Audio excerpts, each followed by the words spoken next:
Would you love to create better habits for your home atmosphere? Do you love the idea of creating a morning routine that really brings life to your family and helps you feel more at ease and in control of your day? In the Restoration Home community, every month we focus on 3 habits that are going to create a more peaceful, flourishing family culture. And we only open 4 times a year to new members. Right now, the Restoration Home community is open. You can save 10% on your membership with code Restoration10 if you join before we close. We close in a week. And when you join, you get a weekly lesson with ideas for connecting with your children. You get these habit trackers, a book list. We're doing a mom book club this year, focusing on beautiful titles for a life-giving home. You also get access to incredible mentor moms who give you encouraging workshops on building better habits and on tracking your time and on even spreadsheets for planning your homeschool. So if you're a mom who's looking for help to create a more peaceful, flourishing family culture, the Restoration Home community is here for you. We're open now. Save 10% with code Restoration10 at restorationhomecommunity.com. This is Jennifer Pepito with the Restoration Home podcast. This is the show where we talk about cultivating a flourishing family culture through life-giving habits.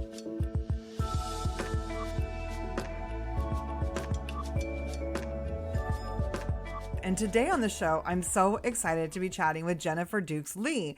She was my acquisitions editor for my first 2 books, Mothering by the Book and Habits for a Sacred Home. She's also a prolific author herself, and she's got a new book that's perfect for Restoration Home listeners. Her book is called How to Love Your Morning, and it's all about integrating scriptural insights to renew your spirit and develop that morning routine that's really going to serve your life no matter what stage you're in. So thank you so much for joining me today, Jennifer. Oh, it's so good to connect us 2 Jennifers back together again for a conversation about God and good things and habits. Let's go. Yeah, Jennifer was such a fantastic acquisitions editor. So that means that she read my first 2 books for me and approved them or disapproved of them, and had lots of good insight. And it was so encouraging to have her feedback as I was starting out as a traditionally published author. So I am very fond of Jennifer and so excited to have her on the Restoration Home podcast this month. This podcast will go out probably in a few weeks, but this month in the Restoration Home, we've been talking about morning routines. And so I loved that your book came across, because in the Restoration Home community, every month we focus on a new set of habits. There's like 3 different habits, and these are habits that are going to help you connect better with your children, help you connect better with God, and help you take care of the homeschool and household tasks that are on our plate. One of those really foundational, essential habits is a morning routine, because the more we can sort of systematize the little aspects of our day that are repeated, the more peaceful our days can become. So tell me a little bit about how you came up with this title. Okay, so the book was the idea was actually my daughter's. So we had a really good stable morning routine all the years when the girls were growing up. I mean, it was not Instagrammable. It wouldn't be on anybody's Pinterest board. It was just a way of touching base with each other, a way of touching base with God, of making sure that we were all ready to go out the door for whatever we had waiting for us, that we were getting our work done, that we were taking care of our bodies. I mean, just like the basic things that honestly, in chaotic times, can just go by the wayside. And we think that we don't have time for them. But in fact, a morning routine is not dispensable. Like, you need it to make sure the rest of the day goes well.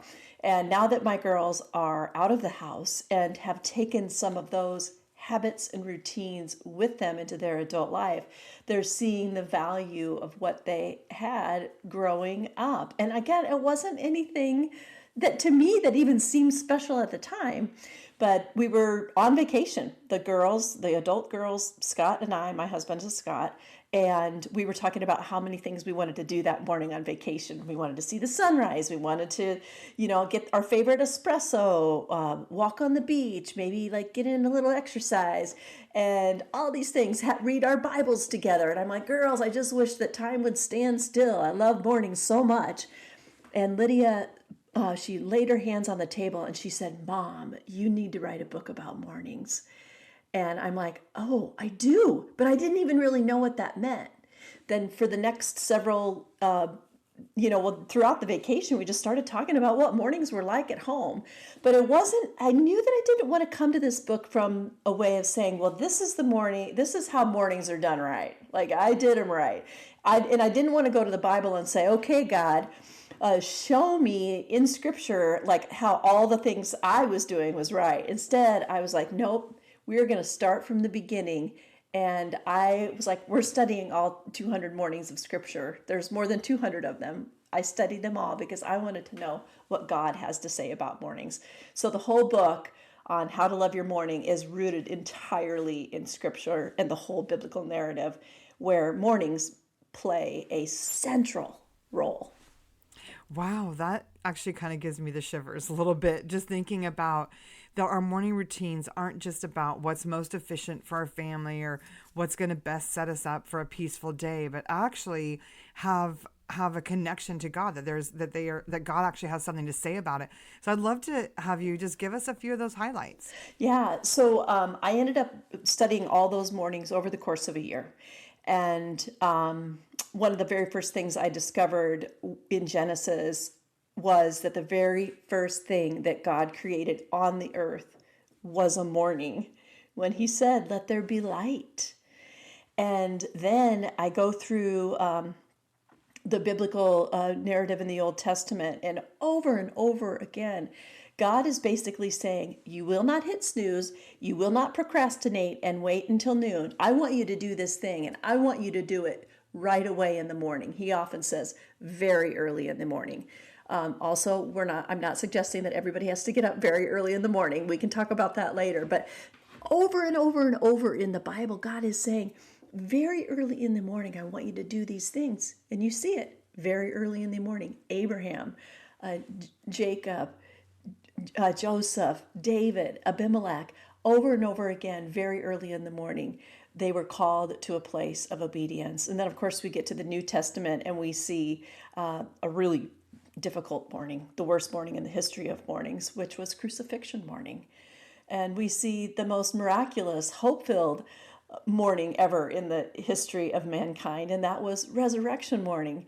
Then we get to Revelation, and we see Jesus as the bright morning star. What a hopeful hint at our forever home and what the home that we have in Jesus, our bright morning star. Then in addition to that, we have all these other, I guess I would call them metaphorical mornings that we might be familiar with in scripture that mean something to us, like in Lamentations 3 when it says, his mercies are new. When? Oh, every morning.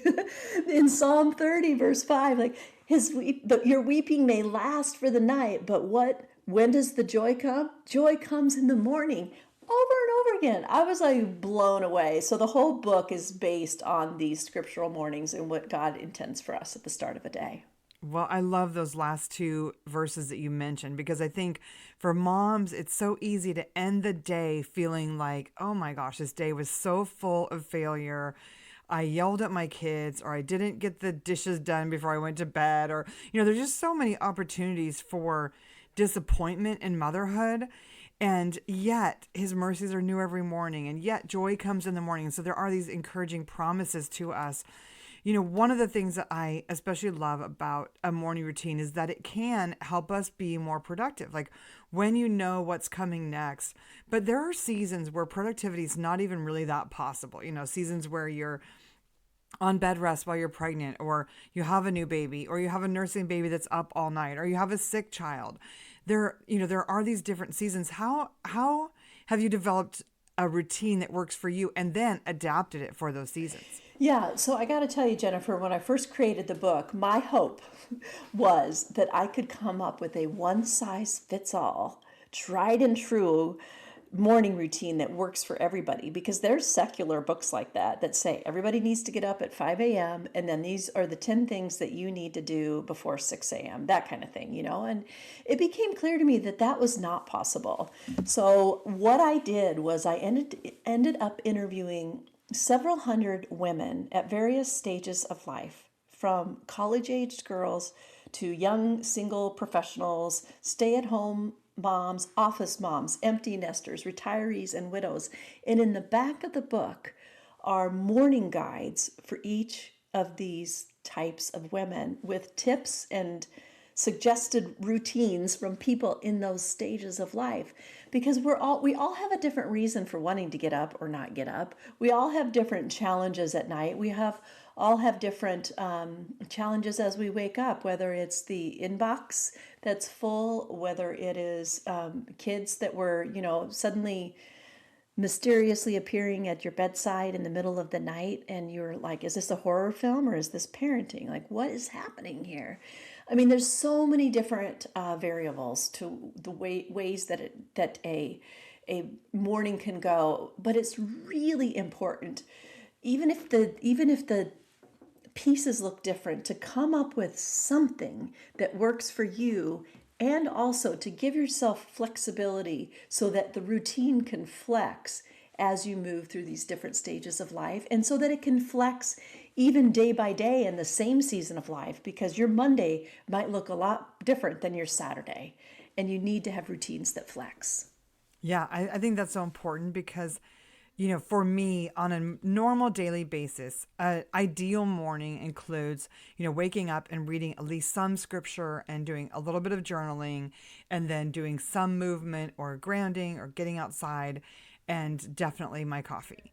And so, and then a very high protein breakfast. So those are like, top three an ideal morning. But then on an ideal Saturday morning, I get breakfast in bed and I sit there for a long time. And this is obviously a totally different phase of life. My youngest of 7 children is 17. And so their ideal morning is to be left alone to sleep. And I'm not having to get up at this point and make breakfast for small children. In the earlier days, the ideal morning was, have oatmeal soaking the night before. So in the morning, I could just turn on the rice cooker and it would cook on its own, and have like the homeschool stuff set on the table the night before, and have it be, everybody wake up like 15 minutes at least after me, which never happened. So I could read the Bible before it got noisy, So the ideal morning routine does change over the years. You said that your daughters just loved the morning routine they had when you guys were growing up. Can you tell us like a few, like the top 3 things that you did in the mornings? Yeah, so the other day I was talking to our daughter Anna. Anna is now on full-time mission in ministry in Indonesia, by the way, and she told me that one of her favorite memories of mornings in our house was when I was doing my Bible study. They were like in-depth workbooks. And the girls were little and they were just, quiet time was anything but quiet, right? And I had given them little notebooks, spiral bound notebooks that they learned to draw their prayers before they learned to write them.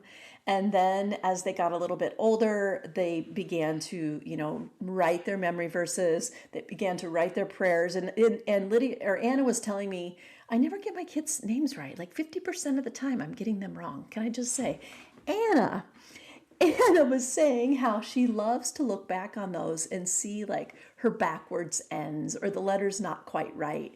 And she said that she remembers knowing that even if she wasn't getting it quite right, and that she maybe wasn't expressing herself like by spelling things right, she had this understanding as a child that God understood anyway, and that he was listening and paying attention. So honestly, Jennifer, at the time when this was happening, I'm like, I don't even know if I'm getting anything out of this Bible study.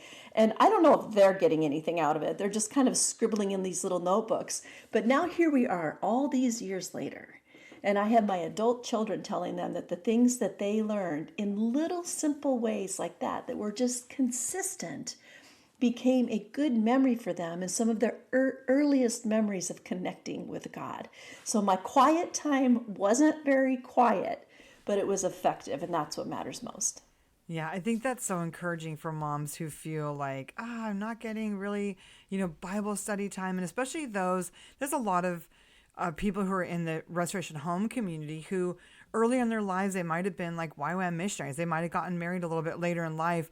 And so they did have years of being an adult and taking care of their mornings without children.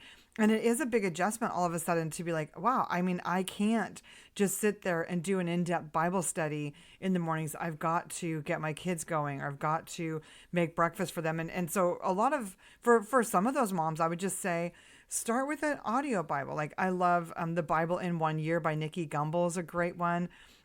I really love the Pause app by John Eldredge. It has short devotionals. Dwell has so many Bible devotionals. There's so many audio options. One of our habits in Restoration Home Community with this morning routine is that we don't get on our screen until we've done our morning routine.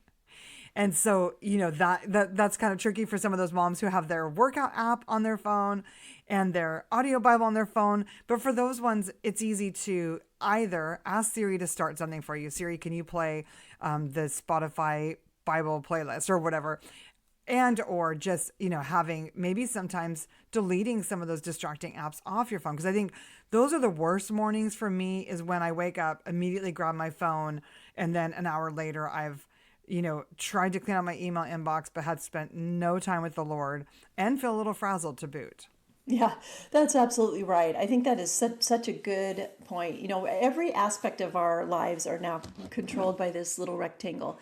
And yeah, I mean, it's so easy then to think, well, I have to have my phone by my bedside table because that's my alarm.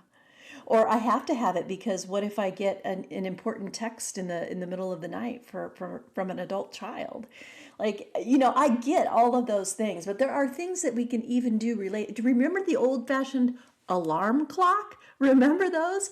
Like, go get yourself a sunrise alarm clock. These are one of those that, like, the light it slowly appears, and you can make it have nature sounds instead of something blaring. Meanwhile, your phone can be charging in the next room. It doesn't have to be right by the bedside table. Yeah, and actually, I mean, having it right by the bedside table is not good for the EMFs. I've always told my kids that having your alarm too close, whether it's your alarm or your phone, it's just too easy to snooze that thing and not wake up anyhow. The alarm has to be where you must step out of bed to That's actually right. take care of it. That's exactly right. So what are some of the other top morning activities that you kind of recommend as a guide? I know that you're adapting this to college students and to homeschool moms and to moms whose kids are out of the house. And so obviously there's going to be a different routine for each person each season. But what do you think are, the top 3 things that mamas should handle, or even women in the different stages of life? You're like, I think a morning routine should include these things. Yeah, so how we find this is we find the pillars based on what Jesus' morning ritual was.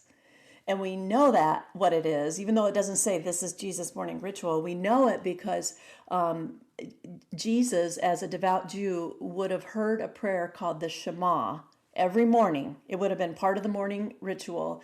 He would have heard it every morning since he was a baby, and he would have recited the words as he got older as a part of his faith tradition. Now, Deuteronomy it shows us what the Shema is, and it's a prayer that Jews pray today. He took it one step further in Mark 12, and what he says there is to love the Lord your God with all of your heart, and with all of your soul, and with all of your mind, and with all of your strength.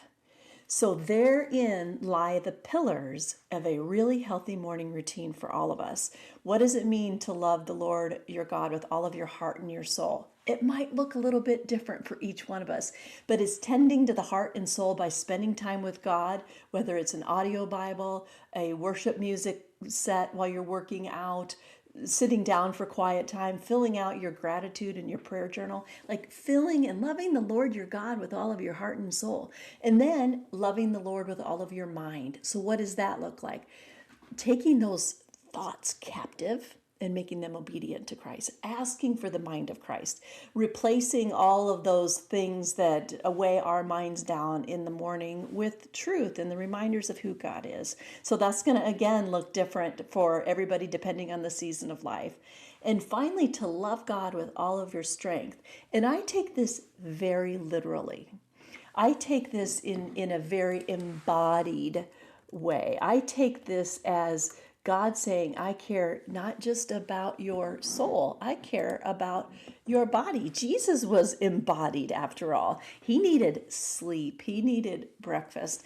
So I spend a third of the book talking about these embodied things because I just don't think the church overall has done a good job of honoring our embodied selves. Most of us were taught to take care of our souls through prayer and Bible study and reading, but we're missing out if our morning habits only feed our souls. Our bodies need nourishment too. So when Wow. you're talking about like high protein breakfast, when you're talking about making sure that you're ready for the next day, for when your kids wake up, we're talking about making sure you get enough sleep at night, not participating in what's called revenge bedtime procrastination. That's when you get a little me time at the end of the day because everybody's been wanting something from you all day long. And so you stay up a little bit later to scroll on Instagram, watch one more show, and then you are already starting behind for the next day. So it's taking care of the body, doing the things that you need to be effective in this world today. So you love the Lord your God with all of your heart and soul, with all of your mind, and with all of your strength. And that is a way, Jesus approved way of loving the Lord your God with all of your morning. Wow, that's so wise, Jennifer, because it is true. I think the church hasn't always, recognized even like a woman's hormonal fluctuations. Like sometimes a month we're going to have more energy in the morning and sometimes the month we aren't. And so just recognizing like, okay, how have I loved the Lord with all of my strength. And that might mean taking some supplements. It might mean making sure you're getting a little bit more sleep or sunlight or, fresh air. I love sleeping with an open window at night. Obviously can't be done in northern climates in the winter, but, just getting that fresh air and really taking care of our bodies so that we can be there for the people that God calls us to love, especially those little people in our homes in those intense seasons of early motherhood. Absolutely. I mean, our physical bodies are not like an afterthought or a burden. They're a masterpiece, like intentionally designed by God. Think about Psalm 139, that we're fearfully and wonderfully made. And I think sometimes we just think, well, that's a verse that speaks to, babies, which is true, but it's also a reminder that, our bodies are intricately designed, instruments of purpose in his world. And so like I exercise because I want to take care of this gift that God has given me. I eat a lot of protein. I take my supplements. I take my meds. I hydrate with water and also a lot of coffee. But you know what I'm saying is like, let's do these things. And to become a human person, like Jesus had to put on a human body. So let's take care of ours too. Yeah. And one of the things that you mentioned in there was evenings, because I think sometimes we underestimate how impactful the evenings are on our mornings. And we actually, in Restoration Home Community, we also spend a month working on an evening routine habit. And I think, definitely these things need to be written down. Mamas, like you need to print out a chore chart and have it clear for your kids what they're supposed to do and clear for you, because it's going to be a lot easier to follow a morning or evening routine if you know what it is. And I'm actually going to link a free morning and evening routine tracker in the show notes, and we'll link Jennifer's book as well. But let's talk about evening routines for a minute, because I know for me, that was so true on those evenings where I stayed up late trying to cut out, curriculum for a co-op project, or staying up late, extra late reading a book that I was really gripped by. Those were the mornings then, because if on co-op morning, this is such a distinct memory. If I had the night before put all the stuff we needed in the basket, had the kids' lunches prepared, had the breakfast planned or prepared, then we'd arrive to co-op on time and feeling not like a failure. Do you know what I mean?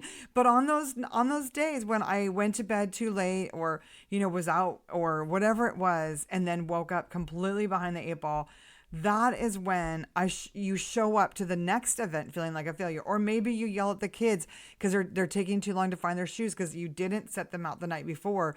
And so just those simple things that happen the night before can really create so much more peace the next day. So talk to me about what some of those routines are for you. Yeah, that's so good. So, one of the things that I do to love the Lord my God with all of my mind is I brain dump the things that are weighing me down and the things that I need to do tomorrow. Like, I am not going to be able to get all the things done tonight, even though that's the way my personality is. But I literally say basically good night to my office. At 5 o'clock, I'm like, good night to the office. If it didn't get done, it's not getting done. There's never an end to the work, but there has to be an end to the day. And so we close whatever your office space, workspace looks like, to say goodnight to the office and move on. And then later, as it gets later nighttime, I deliberately turn down lights, put more of like the ambient light on the lamps, closing the shades, doing like a kind of washing my face, just things that create a tiredness in me. I lay out things that I need the next morning. When the girls were young, it was things related to their, getting their breakfast ready, as you mentioned. Now that I'm an empty nester, I lay out my Bible where I'm going to see it, and I lay out my workout clothes. And because then I'll do it. It's like, oh yeah, this yesterday version of me said that we're going to do this today. That's right. Okay, we're going to do that. And then not looking at your screen for really at least 30 minutes before you go to bed, because those LED lights and all the things that are pinging on your phone are just going to make it that much harder to go to bed. And then finally, when my head hits the pillow, I know this is going to sound so simple, but I pull a prayer from my childhood. And I pray the Lord's Prayer. I pray as the Lord taught us to pray. Very often, I will be asleep before I get halfway through or the end. I know I'm not finishing the prayer, and I know that God is okay with that. But what a wonderful way to close out my day, to close out my night, that the last thing on my mind is a conversation with God.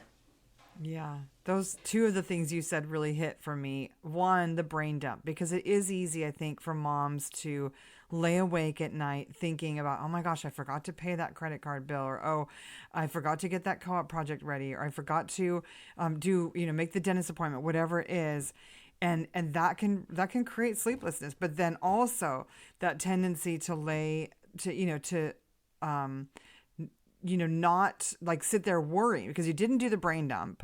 And so then you get in bed and you start worrying about that stuff. But how much more beautiful to just have a conversation with the Lord, have some prayer time, really soak into Him at bedtime. And that is one of my favorite things about going to bed, is just that time to talk to Jesus as I fall asleep. I'm a big reader at night. Like I love to read. And so my routine is all of what you said, put my phone away, wash my face, all that stuff. And then I will just sit there and read until I'm sleepy. And it's faster depending on what I'm reading. But Yes. That's good. This has been so fun to chat with you, Jennifer. What a joy to learn about your new book, How to Love Your Mornings. I'm excited to link this in the show notes. I'd love to hear you tell us, is there one habit right now that's just so life-giving for you? Oh, yeah. One that I have put back in has been really life-giving for me lately. And that is that I have been so deeply into the study of the scriptures that I felt like I was loving God with my mind a lot. But even in the study of scriptures, I felt like I was losing some intimacy. And I know it shouldn't be that way. I mean, I'm studying the Bible, but I just had to listen to that and think, what is it that I am missing? And so I know this is a practice that many of your listeners are already doing, and it's things I've done years and years and years, but I really just went back to the old-fashioned prayer journal and writing prayers down to God. And they're not pretty, they're not Instagrammable, they wouldn't look nice even with a pretty filter over top of it. But just writing things that I'm grateful for, things that are very confessional, things that God is nudging me about. So that has been really good for me because, yeah, I mean, I want to know more about the Lord and I love study, but it's important for me to just take a step back and say, God, I just want to meet you. I just want to meet you heart to heart. And that's been so good for me. Yeah, that's so important, I think, for even our nervous system. I don't know how many of my listeners have practiced this, but there's a practice called the Emmanuel approach where you actually just think about a happy memory and then you invite Jesus to come and sort of like you just imagine Jesus with you in the happy memory. And it's so restful to your nervous system to just be quiet with the Lord in any case. Just to be quiet is restful. To think about a happy memory, science has proven that actually can. I just read a study recently that it's proven to cure depression when you dwell on happy memories. And so then when you like take that one step higher and just imagine Jesus with you in the happy memory, and what would Jesus be doing, knowing him from scripture, what would he be doing if he was with you in this happy memory, is such a peaceful way of, attuning with God. And then the more we are like in that restful, attuned space, the more we can be restful and attuned with our children, our spouses, our coworkers, the people that we're ministering to. So I love that you highlighted just the importance of really practicing the presence, being with God. What a beautiful way to end this episode. That's cool. I'm going to take that, Jennifer. That was good. The past memories. Wow, that ministered to me. Ooh, I love that. Oh, especially when we've had such a joyful time raising our kids. I Yeah. think that is just so delightful to think about all the joy that we experience. And I hope that moms today are listening and planning how they're going to make those happy memories. And I think a morning routine can really facilitate that because you'll feel less frazzled through the day and have more space for being present with your kids if you've taken that time to be present with yourself and with God as you start the day. Thanks for joining me. We'll link the book in the show notes. Thank you so much, Jennifer. Thank you.